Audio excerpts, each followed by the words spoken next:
নমস্কার বন্ধুরা, সানভি কিচেন ফুডে আপনাদের সবাইকে স্বাগত। আশা করি আপনারা সবাই খুব ভালো আছেন। আজ আমি আপনাদের জন্য নিয়ে এসেছি সম্পূর্ণ নিরামিষভাবে ব্রেড পকোড়ার রেসিপি। এটি খেতে কিন্তু খুবই সুন্দর হয় এবং খুবই কম সময়ে সহজভাবে বাড়িতে বানিয়ে নেওয়া যায়।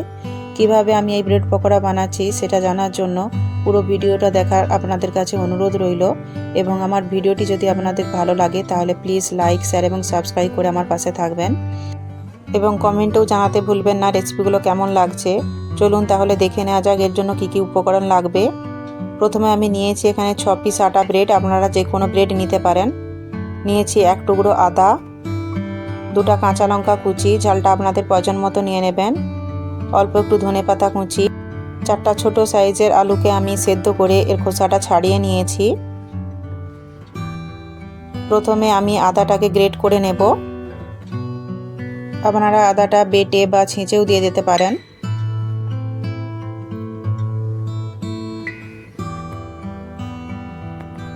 আদাটা আমি গ্রেট করে নিয়েছি। এবার আমি ব্রেডগুলো কেটে নেব। ব্রেডগুলো কাটার জন্য আমি একটা নিয়ে নিয়েছি পিৎজা কাটার। এভাবে কোনাকুনি আমি ব্রেডগুলোকে কেটে নেব।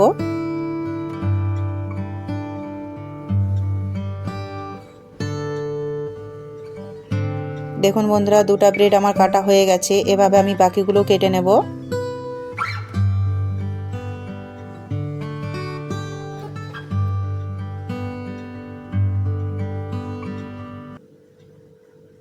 দেখুন বন্ধুরা, সবগুলো ব্রেড আমার কাটা হয়ে গেছে। এবার আমি এগুলোকে সাইডে রেখে দিয়ে আলুর পুরটা বানিয়ে নেব। আলুর পুর বানানোর জন্য চুলে আমি একটা কড়াই বসিয়ে করে দিয়েছি। দিয়ে দিচ্ছি অল্প একটু সাদা তেল। আপনারা চাইলে সরষের তেলও দিতে পারেন। তেলটাকে খুব ভালো করে গরম করে নিয়েছি। দিয়ে দিচ্ছি অল্প একটু জিরে। প্রথমে আমি জিরেটাকে খুব ভালো করে ভেজে নেব।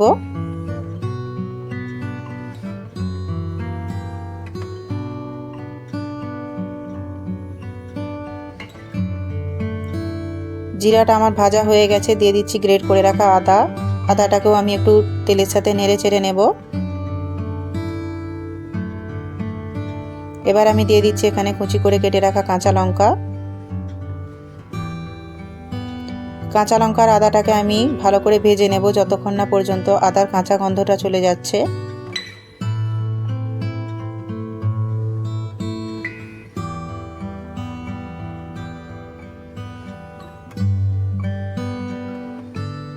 আদা আর কাঁচা লঙ্কাটা আমার ভাজা হয়ে গেছে। এবার আমি দিয়ে দিচ্ছি এখানে অল্প একটু ধনে গুঁড়ো, জিরে গুঁড়ো, অল্প একটু কাশ্মীরি লঙ্কার গুঁড়ো, লঙ্কার গুঁড়ো, অল্প একটু চাট মশলা। এগুলোকে আমি 30 সেকেন্ড মতো ভেজে নেব। চুলার আঁচটা কিন্তু আমি একদম লো রেখেছি, তা না হলে কিন্তু মশলাগুলো পুড়ে যাবে। আপনারাও কিন্তু চুলার আঁচটা একদম লোয়ে রাখবেন। মশলাগুলো আমি ভালো করে ভেজে নিয়েছি। এবার আমি দিয়ে দেব এর মধ্যে সেদ্ধ করে রাখা আলু। আলুগুলোকে আমি এভাবে হাতে করে ভেঙে এর মধ্যে দিয়ে দেব। আপনারা চাইলে আগে থেকে মেখেও নিতে পারেন।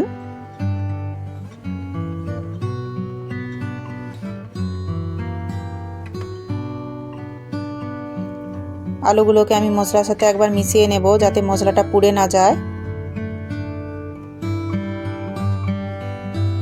আলুগুলো আমি মশলার সাথে ভালো করে মিশিয়ে নিয়েছি।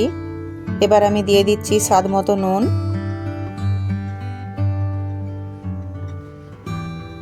নুনটাকে খুব ভালো করে আলুর সাথে মিশিয়ে নেব।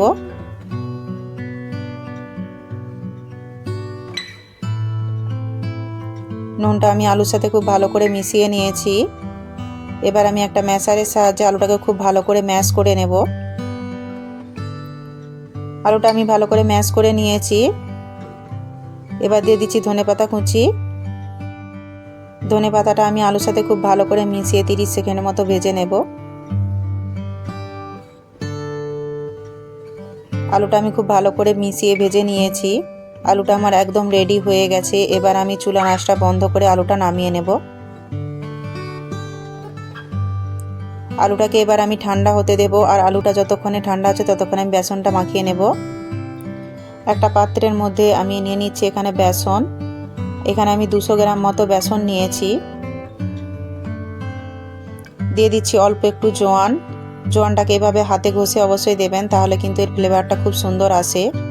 জোয়ানটা দিলে হজমও কিন্তু খুব সুন্দর হয়ে যায়। দিয়ে দিচ্ছি স্বাদ মতো নুন, অল্প একটু হলুদ গুঁড়ো, অল্প একটু কাশ্মীরি লঙ্কার গুঁড়ো। এগুলো আমি শুকনো অবস্থায় খুব ভালো করে একটু মিশিয়ে নেব।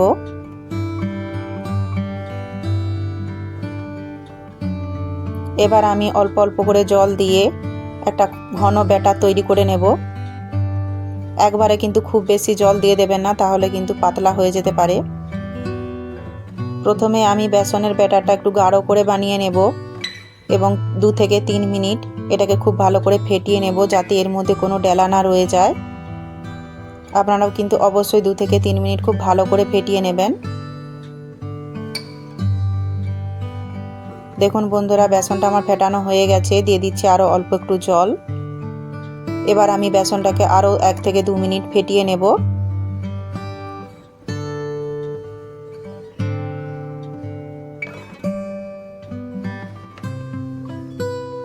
বেসনটা যত ভালো করে ফেটানো হবে, ব্রেড পকোড়াটাও কিন্তু ততটাই মুচমুচে হবে খেতে। দেখুন বন্ধুরা, বেসন ব্যাটারটা আমার খুব ভালো করে ফেটানো হয়ে গেছে। এবার আমি দিয়ে দিচ্ছি অল্প একটু খাবার সোডা। এটাকেও আমি খুব ভালো করে ফেটিয়ে নেব 1 মিনিট মতো। বেসনটা আমার খুব ভালো করে ফেটানো হয়ে গেছে। বেসনটা ঠিক এরকম গাঢ় থাকবে, এর থেকে কিন্তু পাতলা করা যাবে না, তাহলে কিন্তু ব্রেড পকোড়াগুলো খুব ভালো হবে না।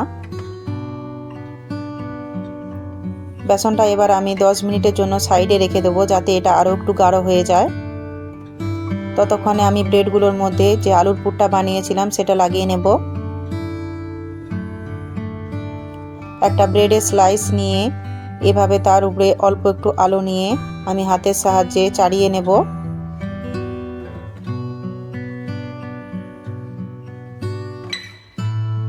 পুরটা আপনারা আপনাদের পছন্দ মতো দিয়ে দেবেন।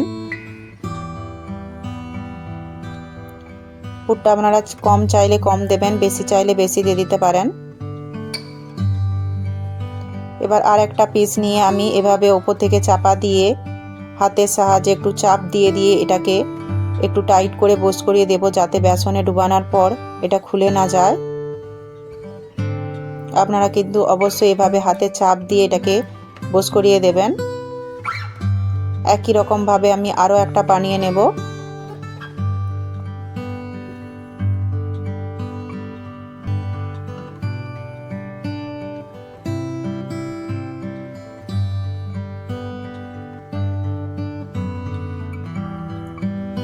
একই রকমভাবে হাতের সাহায্যে চাপ দিয়ে প্রত্যেকটা কিন্তু এভাবে বানিয়ে নিতে হবে। একই রকমভাবে আমি সবগুলো বানিয়ে নেব। দেখুন বন্ধুরা, সবগুলো আমার বানানো হয়ে গেছে। এবার আমি এগুলোকে ভেজে নেব। চুলে আমি একটা কড়াই বস করে দিয়েছি, দিয়ে দিচ্ছি সাদা তেল। তেলটাকে খুব ভালো করে গরম করে নেব। তেলটা হালকা গরম হয়ে গেছে, এর থেকে আমি 2 চামচ তেল নিয়ে বেসনের মধ্যে দিয়ে দেব। এই তেলটা আমি খুব ভালো করে বেসনে মিশিয়ে নেব। তেলটা খুব ভালো করে গরম হয়েছে কিনা দেখার জন্য দিয়ে দিচ্ছি অল্প একটু বেসন। দেখুন বন্ধুরা, তেলটা আমার খুব সুন্দর গরম হয়ে গেছে। বেসনটা উপরে ভেসে উঠেছে। এবার আমি পকোড়াগুলো ছেড়ে দেব। নিয়ে নিয়েছি একটা ব্রেডের পিস। এভাবে বেসনের মধ্যে ডিপ করে খুব ভালো করে বেসনটা এর মধ্যে লাগিয়ে নিতে হবে।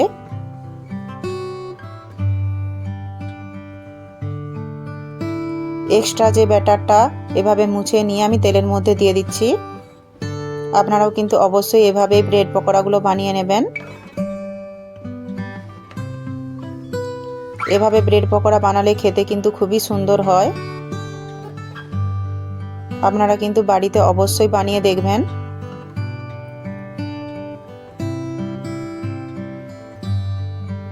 এভাবে উপর থেকে গরম তেল আমি উপরের দিকে দিয়ে দেব, যাতে উপরের বেসনটাও একটু ভাজা হয়ে যায়। তাহলে কিন্তু উল্টানোর সময় বেসনটা কোথাও লেগে যাবে না। চুলার আঁচটা আমি একদম হাই রেখেছি। চুলার আঁচটা হাই রেখেই কিন্তু এগুলোকে ভাজা করে নিতে হবে। এবার আমি ব্রেড পকোড়াগুলো উল্টে নিচ্ছি। চুলার আঁচটা পুরোপুরি কিন্তু হাই রাখতে হবে, তা না হলে কিন্তু ব্রেড পকোড়াগুলো খুব তেল খিঁচে নেবে। এভাবে উল্টে পাল্টে আমি লাল লাল করে ব্রেড পকোড়াগুলো ভেজে নেব। দেখুন বন্ধুরা, অপর পিঠটাও আমার ভাজা হয়ে গেছে।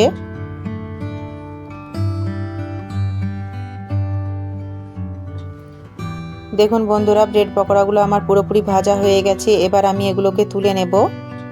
এরকম গোল্ডেন ব্রাউন করেই কিন্তু আপনারাও ভেজে নেবেন।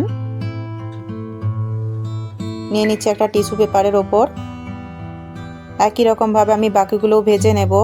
আমার ভিডিওগুলি যদি আপনাদের ভালো লাগে তাহলে প্লিজ লাইক, শেয়ার এবং সাবস্ক্রাইব করে দেবেন, এবং কমেন্টেও জানাতে ভুলবেন না রেসিপিগুলো কেমন লাগছে। একই রকমভাবে এগুলোকেও আমি উল্টে পাল্টে লাল লাল করে ভেজে নেব। দেখুন বন্ধুরা, এগুলো আমার ভাজা হয়ে গেছে। এগুলোকে আমি তুলে নেব। দেখুন বন্ধুরা, সবগুলো আমার ভাজা হয়ে গেছে। এবার আমি এগুলোকে সার্ভ করে নেব। কত সুন্দর হয়েছে দেখুন, খেতেও কিন্তু খুবই সুন্দর হয়। আপনারা অবশ্যই বাড়িতে বানিয়ে দেখবেন। এই ব্রেড পকোড়াটি আপনারা সকাল বা সন্ধ্যের জলখাবারে খেতে পারেন, আবার বাচ্চাদেরকে স্কুলে টিফিন বক্সেও দিতে পারেন। ছোট থেকে বড় সবাই কিন্তু খেয়ে খুব খুশি হবে।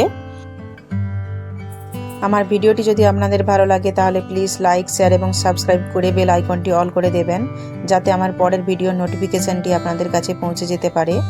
পুরো ভিডিওটি দেখার জন্য আপনাদেরকে অসংখ্য ধন্যবাদ। ভালো থাকবেন, সুস্থ থাকবেন। দেখা হচ্ছে পরের ভিডিওতে।